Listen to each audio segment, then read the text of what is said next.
Good morning to every one of you. காலை வணக்கங்கள்.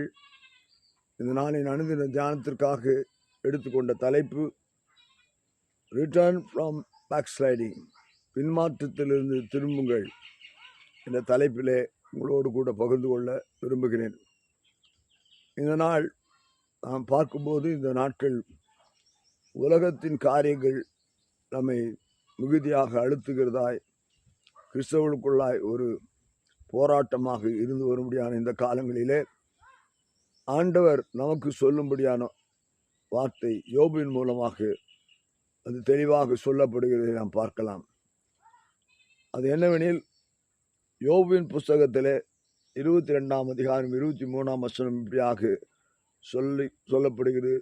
நீர் செல்வவரிடத்திலே மனம் திரும்பினால் திரும்ப கட்டப்படுவீர், அக்கிரமத்தை உமது கூடாரத்துக்கு தூரமாக்குவீர். இங்கே யோபினுடைய சிநேகிதர்களால் சொல்லப்படும்படியான வார்த்தையாய் இது இருக்கிறது. யோபு நீதிமானாய் இருந்தான். ஆனால் நம்முடைய வாழ்க்கையிலே இன்றைக்கு ஒரு சவால். அவன் அந்த சூழ்நிலையிலும் ஆண்டவரிடத்திலே அவன் உண்மையுள்ளவனாய் இருக்கிறதை நாம் பார்க்கிறோம். சவால்களின் மத்தியிலே வாழும்படியான நமக்கு ஆண்டவர் இன்றைக்கு கற்பித்து கொடுக்கிற ஒரு காரியம், நீயோ நானோ தேவனை விட்டு பிரியமில்லாத செய்து பின்மாற்றத்துக்குள்ளாய் இருக்கிறோம் என்று சொல்லி உனக்குள்ளாக ஆவியானவர் பேசும்போது அதை நாம் லேசாக விட்டுவிடாதபடிக்கு, ஆவியானுடைய சத்தத்துக்கு நாம் கீழ்ப்படியும் போது சர்வவர்களுடைய அவருடைய சித்தத்துக்கு, அவருடைய திட்டத்துக்கு நாம் பிரியமானதை செய்து மனம் திரும்பினால் நாம் கட்டப்படுகிறோம் என்று சொல்லி இந்த வசனத்திலே நாம் வாசிக்கிறோம். நாம் கட்டப்படுதலுக்கு ஒரே ஒரு காரியம், மனம் திரும்புதல்.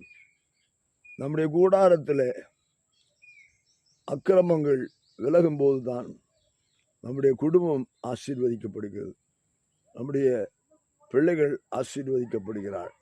வேதத்தை மறந்தால் நான் உன் பிள்ளைகளை மறப்பேன் என்று சொன்ன தேவன், வேதத்தை மறப்பது என்று சொல்லும்போது வேதத்தின் வார்த்தைகளை நாம் அறிந்திருந்தும் அந்த வேதத்திலே நாம் நிலை கொள்ளாதபடிக்கு, அந்த வேதத்திலே படி நடக்காதபடிக்கு இருக்கும்போது பிள்ளைகள் அவர்கள் அங்கே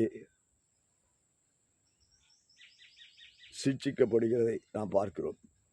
ஏசாயா தீர்க்கதரிசன புஸ்தகத்திலே 55ஆம் அதிகாரத்திலே 7ஆம் வசனத்தை நான் உங்களுக்கு சுட்டி காட்ட விரும்புகிறேன். துன்மார்க்கன் தன் வழியையும் அக்கிரமக்காரன் தன் நினைவுகளையும் விட்டு கர்த்தரிடத்திலே திரும்ப கடவன், அவர் அவன் மேல் மனதுருகுவார். நம்முடைய தேவனிடத்திற்கே திரும்ப கடவன், அவர் மன்னிக்கிறதுக்கு தயை பொறுத்திருக்கிறார். தேவனிடத்திற்கு திரும்ப கடவன், அவர் மன்னிக்கிறதற்கு தயை கூர்ந்திருக்கிறார்.